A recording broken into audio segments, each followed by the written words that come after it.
നന്മ 24ലേക്ക് സ്വാഗതം. അശാസ്ത്രീയമായ തൊഴിൽ നികുതി വർധനവിനെതിരെ വ്യാപാരി വ്യവസായി ഏകോപന സമിതി തൃക്കാക്കര യൂത്ത് വിംഗ് കമ്മിറ്റിയുടെ നേതൃത്വത്തിൽ തൃക്കാക്കര നഗരസഭ ഓഫീസിലേക്ക് മാർച്ചും ധർണയും നടത്തി.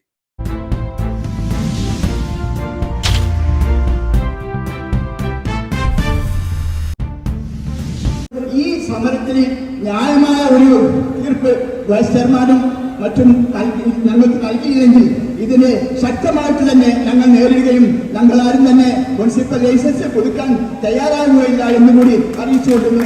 കാക്കനാട് വ്യാപാര ഭവനിൽ നിന്ന് ആരംഭിച്ച March youth Congress wing president Nishad KS flag off ചെയ്തു.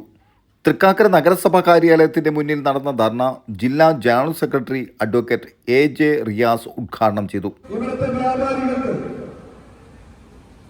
പ്രൊഫഷണൽ ടാക്സ് ഈടാക്കുന്ന വിഷയത്തിൽ ഈ നഗരസഭയുടെ വൈസ് ചെയർമാൻ അധികാരത്തിൽ വന്നപ്പോ അദ്ദേഹം ഒരു വാക്ക് പറഞ്ഞു, ഇവിടുത്തെ വ്യാപാരികളുടെ ഉന്നമനം എന്റെ മാർഗമാണ്.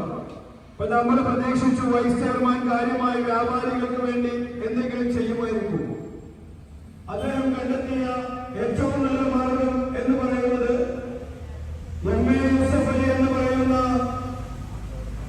കേരളത്തിന്റെ അഭിമാനമായ ലോകം മുഴുവൻ കച്ചവടം ചെയ്യുന്ന MA യൂസഫ് അലി സാഹിബ് നൽകുന്ന അതേ പ്രൊഫഷണൽ ടാക്സ് തന്നെ തൃക്കാക്കരയിലെ പെട്ടിക്കച്ചവടക്കാരനും ആക്കി കഴിഞ്ഞപ്പോ ഇദ്ദേഹം പ്രതീക്ഷിച്ചത് MA യൂസഫ് അലിയെ പോലെ ഒരു കാര്യത്തിലെങ്കിലും നിങ്ങളെ ആക്കാൻ എനിക്ക് പറ്റിയില്ലേ എന്നാണ് ഈ മാന്യം ചോദിക്കുന്നത്. 2500 രൂപ പ്രൊഫഷണൽ ടാക്സ് അനുവദിക്കാൻ നിന്റെ ഒന്നും സൗജന്യം ഞങ്ങൾക്ക് ആവശ്യമില്ല. അവർ നിങ്ങളുടെ മുമ്പിലിരിക്കുന്ന പുസ്തകം എടുത്ത് പഠിക്കണം. 1949 പ്രൊഫഷണൽ ടാക്സ് ആരംഭിക്കുമ്പോ അത് 250 രൂപയായിരുന്നു. 1988 ആ പ്രൊഫഷണൽ ടാക്സ് 2500 രൂപയായി വർദ്ധിപ്പിക്കുകയും ഇന്ത്യയുടെ പാർലമെന്റ് പാസാക്കിയ ഒരു നിയമത്തിനകത്ത് ഇന്ത്യയിലെ മുഴുവൻ ജനങ്ങൾക്കും ബാധകമായിട്ടുള്ള 2500 എത്ര കൂടിയാലും അതിനപ്പുറത്തേക്ക് മേടിക്കാൻ നിങ്ങൾക്ക് അവകാശമില്ല എന്നിരിക്കെ പ്രാദേശികമായി ചില രാജാക്കന്മാരാണ് എന്ന് ചിന്തിക്കുന്ന ആളുകളോട് വളരെ വിനയത്തോടെ പറയുന്നു, പേരിലുള്ള കൗൺസിലറിന്റെ മുന്നിൽ എക്സ് കൗൺസിലർ എന്ന 2 അക്ഷരം ചേർക്കാൻ ഞങ്ങൾക്ക് സാധിക്കുമെന്ന് നീ മറക്കരുത്.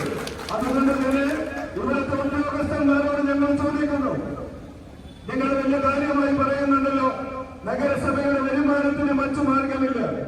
ഈ നഗരസഭാ അംഗത്തിൽ നിന്ന് ചോദിക്കാൻ ഞങ്ങൾ ആഗ്രഹിക്കുന്നു, ഈ തൃക്കാക്കര നഗരസഭയിൽ പ്രൊഫഷണൽ ടാക്സ് അടയ്ക്കുന്ന എത്ര ഉദ്യോഗസ്ഥന്മാരുണ്ട്, എത്ര അധ്യാപകരുണ്ട്, എത്ര അനധ്യാപകരുണ്ട്, എത്ര വക്കീലന്മാരുണ്ട്, എഞ്ചിനീയർമാരുണ്ട്?